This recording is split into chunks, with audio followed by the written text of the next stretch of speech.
Tsy afaka panatena anao izay tsy ho takatro aho Tsy afaka panatena vola be Olotsotra fa tsy tonga lafatra aho Tsy panatena anao ivolan'iny Nakitana mamiratry Fitiavana madio nomeko anao Le foko efa niratry Avy amin'ny fo madio fa tojo anao Fa ho anao rery, ho anao rery Foko efa natokako anao rery Fa ho anao rery, ho anao rery Avy amin'ny fo madio fa tsy antery Fa le fa manana anao Sambatra manana anao Tsy te alankila anao Sambatra eo anilanao Fa le fa manana anao Sambatra manana anao Tsy te alankila anao Sambatra eo anilanao Aza atao matesy tsara toka sarom-piaro Fa fitiavako anao no mahatonga izany Ianao no safidiko tanatiny maro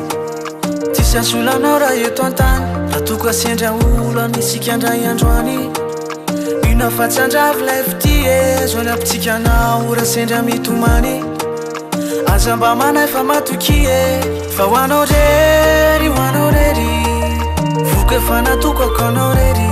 Fa ho anao rery, ho anao rery Avy amin'ny fo madio fa tsy antery Fa le fa manana anao Sambatra manana anao Tsy te alankila anao Sambatra eo anilanao Fa le fa manana anao Sambatra manana anao Tsy te alankila anao Sambatra eo anilanao Fa ho anao rery, ho anao rery Foko efa natokako anao rery Fa ho anao rery, ho anao rery Avy amin'ny fo madio fa tsy antery Fa le fa manana anao Sambatra manana anao Tsy te alankila anao Sambatra eo anilanao